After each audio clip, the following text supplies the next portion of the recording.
తెలుగువారి #1 choice Telugu matrimony. మరోసారి Pawan cinema సందడి మొదలు కానుంది. హరిహర వీరమల్లు రిలీజ్ తరువాత షార్ట్ బ్రేక్ ఇచ్చిన పవర్ స్టార్ త్వరలో ఓజీ ప్రమోషన్స్ లో కనిపించబోతున్నారు. పవన్ ఎంట్రీ కన్నా ముందే ప్రమోషన్స్ లో స్పీడ్ పెంచేందుకు ముహూర్తం ఫిక్స్ చేసింది మూవీ టీమ్. పవన్ ఫిల్మోగ్రఫీలో భారీ హైప్ ఉన్న మూవీ ఓజీ. సుజిత్ దర్శకత్వంలో తెరకెక్కుతున్న ఈ సినిమా అనౌన్స్మెంట్ నుంచి టాక్ ఆఫ్ ది ఇండస్ట్రీగా మారింది. అందుకే పూర్తి స్థాయిలో ప్రమోషన్స్ స్టార్ట్ చేయకపోయినా ఓజీ క్రేజ్ పీక్స్ లో ఉంది.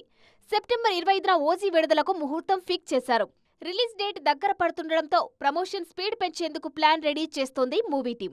రీసెంట్ గా రిలీజ్ అయిన ఫైర్ స్టార్మ్ సాంగ్ ఇంకా ట్రెండింగ్ లోనే ఉంది. ఇప్పుడు మరో పాటను రిలీజ్ చేసేందుకు రెడీ అవుతోంది పవన్ టీం. వినాయక చవితి సందర్భంగా రొమాంటిక్ సింగిల్ ను రిలీజ్ చేయబోతున్నారు. ఈ సాంగ్ తర్వాత వరుస అప్డేట్స్ తో సినిమాను వార్తల్లో ఉంచేలా ప్లాన్ సిద్ధం చేస్తున్నారు. ఓజీ మీద ఫస్ట్ నుంచి అంచనాలు భారీగా ఉన్నాయి. ఈ క్రేజ్ ప్రీ రిలీజ్ బిజినెస్ లోనూ కనిపిస్తోంది. ఈ జోరు చూస్తుంటే ఓజీ రిలీజ్ కు ముందే రికార్డ్స్ క్రియేట్ చేయడం ఖాయమంటున్నారు ఫ్యాన్స్. తెలుగువారి #1 చాయిస్ తెలుగు మ్యాట్రిమోనీ.